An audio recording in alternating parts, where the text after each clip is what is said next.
So, I'd like to tell you, before I say anything else, that there is no place, nowhere, that I would rather be right now than right here with you.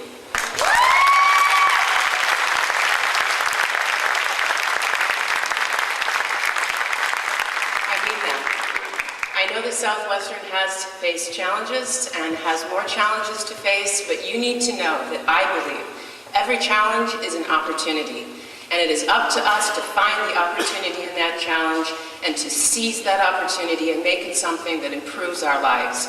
So I don't fear the challenges that you have faced and that we face now and that we will face. I welcome them, I embrace them, I am here to help you find the opportunity in all of those challenges. You know, I'd like to tell you that I'm often not speechless, but on October 12th, I was out walking my dog. It was late in the evening. I had my cell phone, and a phone call came in.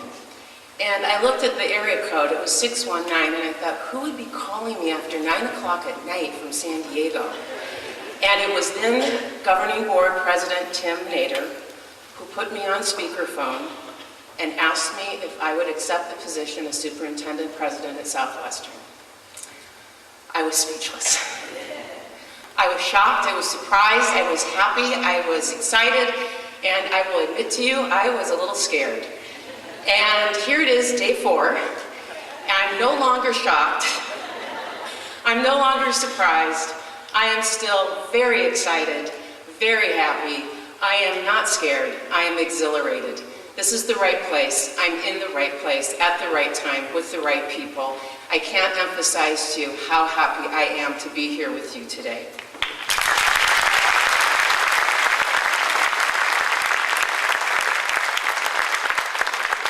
So introductions are in order. I don't know many of you. I don't know most of you, but I hope I soon will. So let me tell you a little bit about myself. I come from a very large family. I'm the eldest of 6, and whereas I am unmarried and have never had the blessing of having my own children, my 5 siblings all are married, and I am the doting aunt of 10 nieces and nephews. The last one was just born in August. I have lived all over the world. I've lived in many places in the United States, including Minneapolis, Seattle, Utah. I've lived in Nice, that's the south coast of France. I've lived in Geneva, Switzerland, Montreux, Switzerland, Negril Beach, Jamaica, but for the last 10 years I've lived in Southern California. And I hope that California considers me an adopted daughter because I consider myself a Californian now. I never want to leave this state. I love living here, and I'd like you to know that I now love living in Bonita, where I've just purchased a home. I'm here to stay, folks.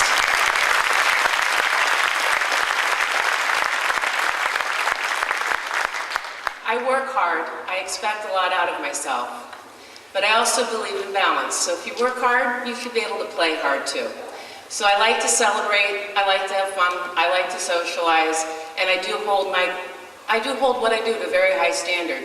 I believe that I'm a role model, and if I do a good job, I expect you to do a good job as well. So let me tell you a little bit about why I am here and why I'm so happy to be here. And I really owe a lot to why I'm standing here now to this particular person, whom I think you all know.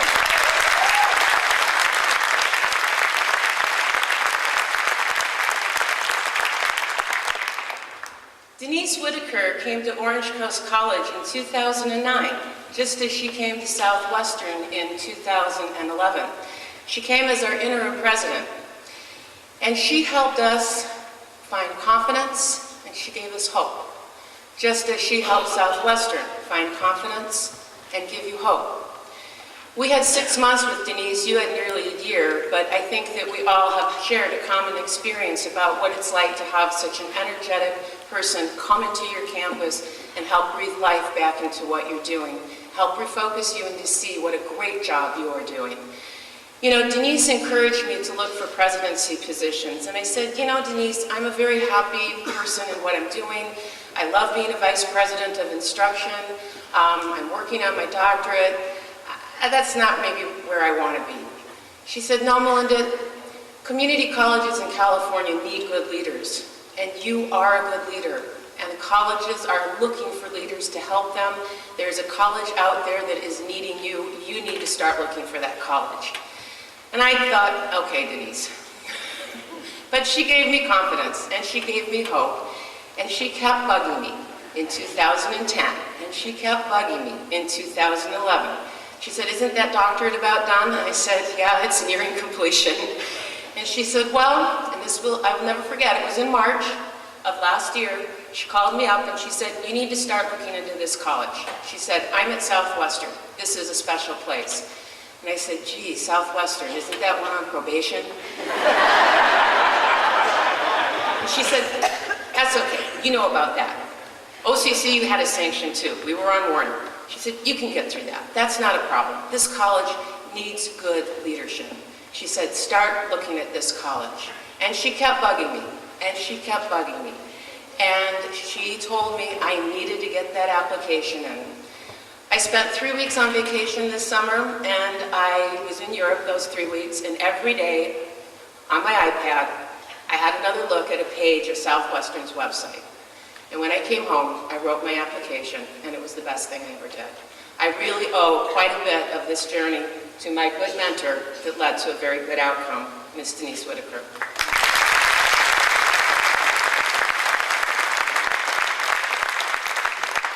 So you're probably asking, well, what do I want? What do I want for Southwestern? Well, let me preface my remarks by saying that nothing I want is important unless it's what we want. I truly believe in participatory decision-making, and whereas I certainly have foundational goals and a vision, my true vision and goals will be shaped as I get to know you, and I need to get to know you very quickly. So the first formal communication that you will see coming from me, and it's coming next week, is an announcement that we will be organizing a series of forums. And these are really listening forums for me. I want to meet with as many stakeholders in this college as possible. I will be coming out to you. I want to visit all of our centers. We will certainly be having forums at different locations on the main campus. These forums will include every constituency, our classified professionals, our managers, our educational administrators, and certainly all of our faculty and students. I have a very precise reason for doing this. I want to hear what you feel the college has done well. What are our signature accomplishments? What are our challenges? What are the resources that we have to address those challenges? I'm going to be taking notes, and I promise to you that as soon as I have concluded these series of forums, I'm going to put that together into a package which will delineate my specific vision and goals for this year, and that will be presented to the college. So look for my first formal communication. It will be coming out next week. I'm working with staff to get the calendar together because I know this is a busy college, but I want to meet all of you. I want to come out to you rather than forcing you to come to me. So foundationally, what is my vision? It's simple. It's excellence. This college is a phenomenal, phenomenal organization of higher education. And my vision is that we hold ourselves to that highest standard, that we demand from ourselves excellence in everything that we do, because we are here for our students and they deserve that excellence.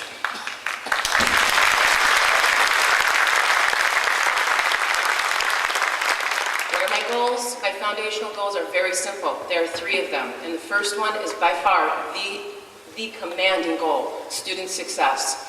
Everything that we do is to help our students, to help them attain and reach their goals. Sometimes it's to help them even define what their educational goal is. You may know that I served on the Student Success Task Force that was an outcome of Senate Bill 1143. I firmly believe that the California Community College system is a formidable system. I know it's highly regulated. I know that there are 72 districts and 112 colleges, and we often go our own ways. But what I saw, the energy that I saw on that task force and the commitment to student success from across this state really again gave me confidence and hope that working together as a system, we are going to, despite budget concerns, improve the success of our students. We are going to get more students into our colleges. We are going to help more students leave those colleges with the work skills that they need and with the degrees that they need. I believe that another goal that I have is very familiar to you, and that is institutional integrity. In everything that we do, we want to be seen as open, honest, transparent, and legal. We have some issues in this area.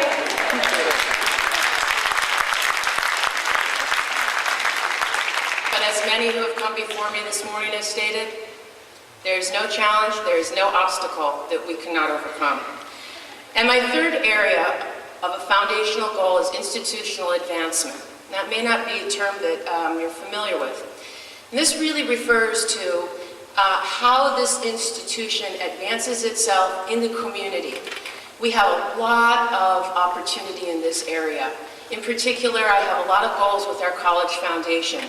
We have had over 500,000 students attend this college. Every one of those students is a potential donor to this college. We know with the revenue stream problems that we have in the state of California that education cannot simply rely on taxes to support us. We need to diversify our revenue. And I am going to help this college advance itself in the community through what we do with the foundation, government relations, grants. We are going to look for every opportunity to increase the revenue stream and to diversify it so that we have a greater stability of funding to help our students. And lastly, I'd like to assure to you my commitment to participatory decision making. I really believe in AB 1725.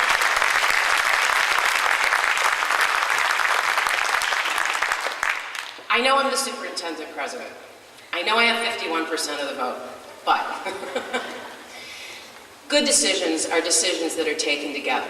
And sometimes they take more time, but ultimately they are a better decision because voices have been heard, opinions have been respectfully considered, and people have the opportunity to understand and buy in and move forward together. You have gone to great lengths to strengthen your participatory governance structures. In particular, your shared consultation council. We're not going to lose ground. We're going to build on the foundation that you have constructed, and we're going to move forward. So where do we need to be right now? Well, those first three bullets are really our triangle. That's really our foundation. We need to respect one another because that respect builds that bridge of trust between us. And that trust is what allows us to have stability in what we do. Even when we don't have stability in the people who are in those positions, we will have stability in process if we can maintain the respect for one another, trust one another, and move forward. We need to have patience with one another as well. This is part of the trust. Please have patience with me. I'm new. I'm learning about this culture. I want to be a part of this culture, and I'm probably going to make a few mistakes. Be patient with me. Trust me. I trust you. We need to assure that we have continued success in a couple areas. One is in accreditation. You have done phenomenal work in accreditation. We can't lose ground. We need to assure that we meet the 2012 goal, and as you know, that goal is that we will have reached the proficiency level in outcomes and assessment. We need to resolve immediately and permanently any major operational and/or legal issues that we have, and we will do that.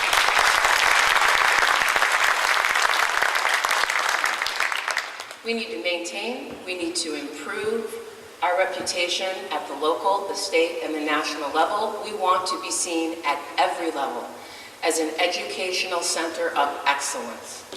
And finally, we must keep the focus on students and student success. That really is why we are here.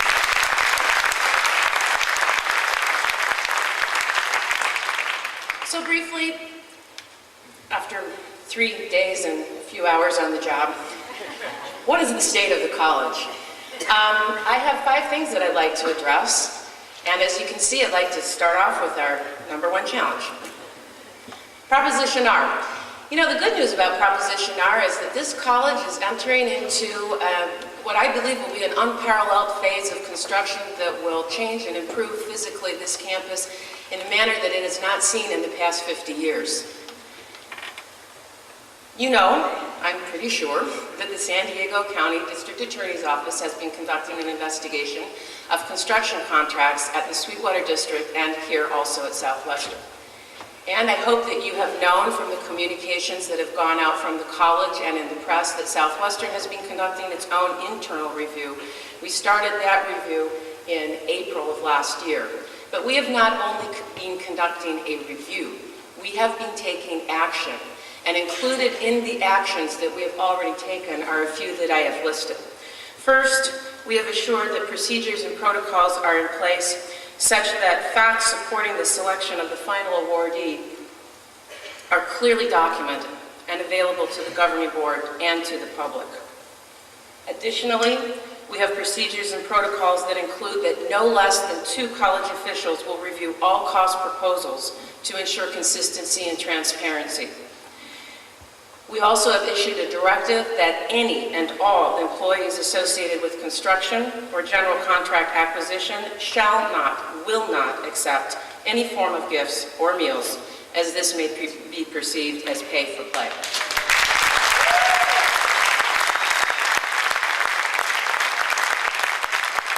And I already know that you got the directive because you all stood up. So. About our internal review. Our internal review is ongoing, but it is nearing completion, and we are working very diligently to complete it as soon as possible. It will be done in a matter of weeks, not months, in a few weeks. All findings, as soon as that review is complete, will be shared with the public. We pledge ourselves, each and every one of ourselves, to conduct all operations of this college transparently and with the highest level of integrity. We, every one of us in this college, are committed to our community, and we must now redouble our efforts to assure that all stakeholders understand our resolve that we will make the most appropriate, effective, and legal use of all funds, public and private. And we will continue our focus on academic excellence. This is what we owe to our community. Let's talk a little bit about accreditation. You've gone through the big hurdle. Congratulations to you. It was phenomenal what you did.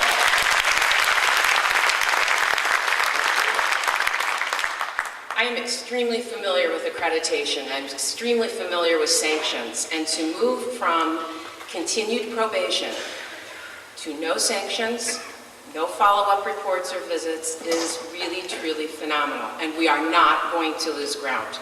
Your midterm report is in progress. It is due in October.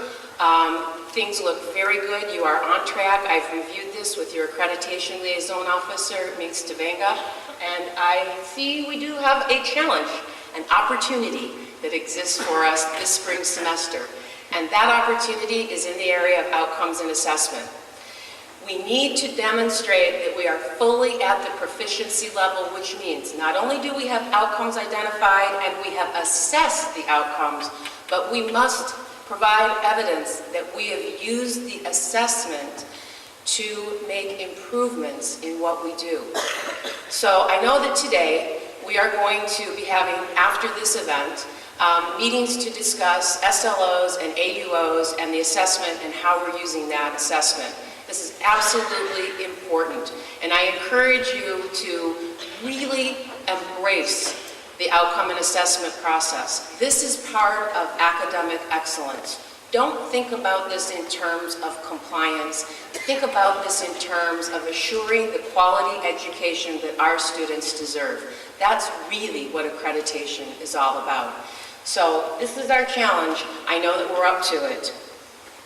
What about the budget? The budget is always bad news, isn't it? And we knew that we had potential Trigger 1 and Trigger 2 cuts.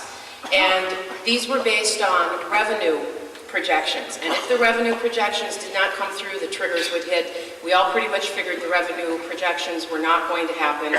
You planned for it. You were prepared for it. That's the good news, because the Trigger 1 and the Trigger 2 cuts have happened. What does that mean for us? Well, you already knew that we were facing over a $5 million loss in revenue. And we also know with the Trigger 2 cuts that an additional workload reduction came in. We all anticipated 6.2%. Well, there is an additional percentage of 1.4% for a total of 7.6. What does that mean to Southwestern? Approximately a 1,200 FTS reduction. You started a program of restructuring to address these financial challenges. And let's talk a little bit about that restructuring. I've looked at what you've been doing, and you set yourself up with a series of values to preserve jobs, to hire internally, to downsize appropriately, to reduce services, but to maintain the important services that our students need. And your values are intact. This is exactly what you've been doing. And you saw this morning in all of the various announcements of who's in new positions that quite a bit of movement has been going on, and you have been hiring internally. There were approximately 50 vacancies when we started this academic year. Well, what have we done? There have been 5 new faculty hires. One of those was from a temporary to a permanent. We still have 2 in progress. Of course, these hires were external. But of the academic administrators, we have had 7 internal. We have 3 in progress.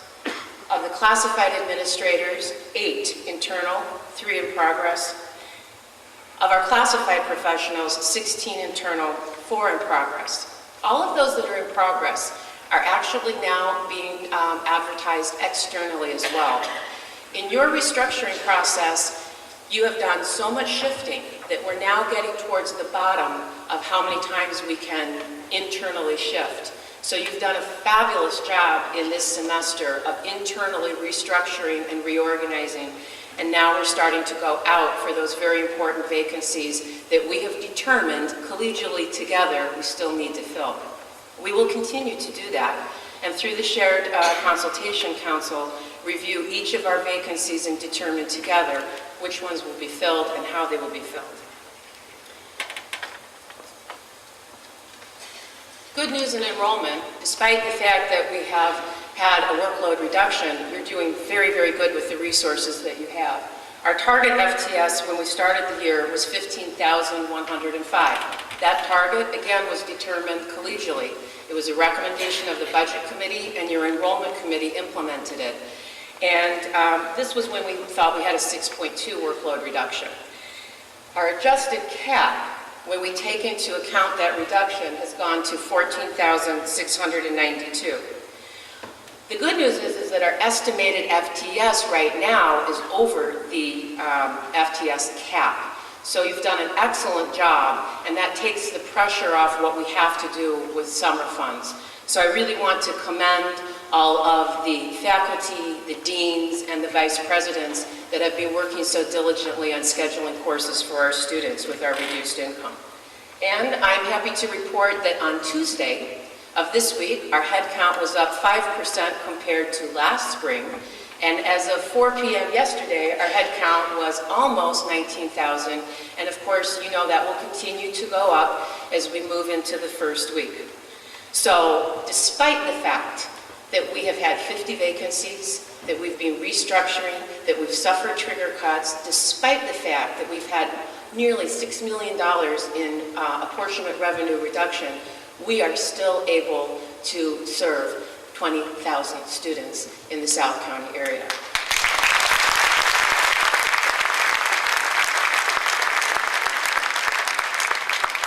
So what do we need to be doing as we move together into this spring 2012 semester?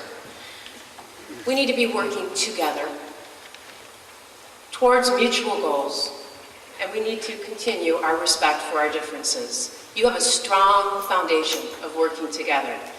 I have rarely walked onto a campus where I have been immediately embraced by people I have never met before. And I love to give hugs, so I think that's great. We need to not lose that foundation. We need to be together, not in silos, together. That's how we address the challenges. That's how we move forward. That's how we achieve excellence. We need to forgive mistakes. We all make mistakes. I'm going to make mistakes. You're going to make mistakes. Don't focus on punishing people or scapegoating people for mistakes. You forgive the mistake and you focus on learning from that mistake and resolving and making that resolution of the mistake a lesson that you've learned that's a permanent lesson That's how we improve. That's how we go forward. We need to have collectively a strong and enduring commitment to our participatory processes. I am not a dictator. I am a participator that leads a participatory campus, that leads a participatory college that includes 4 centers as well. We're all in this together, folks, and we all need to make a strong commitment to one another and to participating together. We need to truly embrace what it means to be continuously improving. It's not about accreditation. It's not about compliance. Again, it's about the excellence in academics that we owe to our students. In every day, in every way, ask yourself, how does this impact my students? How can I do this better for my students? That will help us keep our focus. And finally, things change, and it's scary to change. Even to move offices, it's often scary. But you know what? We need to embrace change, and when we do it together, we can weather the storm together. I want you to remember that each and every one of you is Southwestern. You are, each and every one of you. No matter what you do, no matter where you're at, you are a role model. You're a role model to students, to your colleagues, to your community. You know, moving here, I've had to spend a lot of time at Lowe's and Home Depot. So I stand in line a lot, and I often have to ask help a lot. And so I use that opportunity to ask people about what they know about Southwestern, or to tell them, I just relocated, I'm going to be working at Southwestern College.